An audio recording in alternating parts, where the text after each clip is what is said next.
নবী বলছেন, আল্লাহ আমার উম্মত যদি জাহান্নামে থাকে আমি কিন্তু জান্নাতে যাব না। আল্লাহ বলছেন আপনি না গেলে তো জান্নাত উদ্বোধনই হবে না। এবারে মামলা কি দাঁড়ালো? আল্লাহ পাক বলে যে আমি তাহকামুল হাকিমিন নিজেকে বলেছি, বিচার না করলেও তো জিনিসটা সুন্দর হয় না। নবী একটা কাজ করেন, ওয়ালা সাউফা ইউতিকা রাব্বুকা ফাতারদাত, আমি কাউকে বলি নাই, আপনাকে না বলেছি। আমার সাল্লাহ কাইল্লা রাহমাতাল লিল আলামিন কারো সম্পর্কে নাজিল করি নাই, আপনাকে দিয়েছি। ওয়ালাল আখিরাতু খায়রুল লাকা মিনাল উলা, কাউকে বলি নাই, আপনাকে বলেছি। আর আমি আল্লাহ ভালো করে জানি আপনি হচ্ছেন উম্মতের দরদী নবী।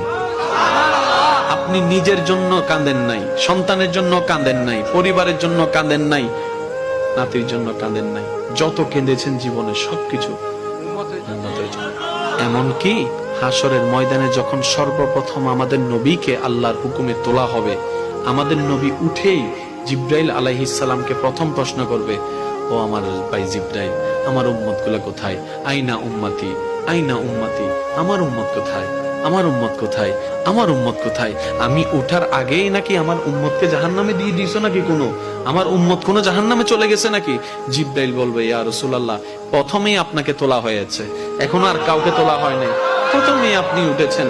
আমার নবী বলবে, আমার উম্মত গুলা কোথায়? জিব্রাইল বলবে, ইয়া রাসূলুল্লাহ, এখনো তারা উঠে নাই, উঠবে একটু পরে।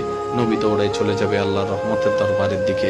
সিজদায় যে পড়বে একটাই কথা থাকবে, রব্বি হাবলি উম্মতি, রব্বি হাবলি উম্মতি। একটু মনোযোগ চাইবো আমি আশিকদের, রব্বি হাবলি উম্মতি, ও আল্লাহ আমার উম্মত গুলাকে আমাকে দিয়ে দাও। তো উম্মতের লিস্টের ভিতরে তো আবু বকর সিদ্দিকের নামও আছে, উম্মতের লিস্টের ভিতরে তো ফারুকে আজমের নামও আছে, উম্মতের লিস্টের ভিতরে তো সাহাবায়ে কেরাম আজমাইনের নাম আছে, উম্মতের লিস্টের ভিতরে তো আহলে বাইতের নাম আছে, উম্মতের লিস্টের ভিতরে তো তাবি তবে তাবি আল্লাহর ওলিদের জান্নাতীদের নাম আছে। এবার আল্লাহ পাক বলবে, আপনি যে বললেন রব্বি হাবলি উম্মতি,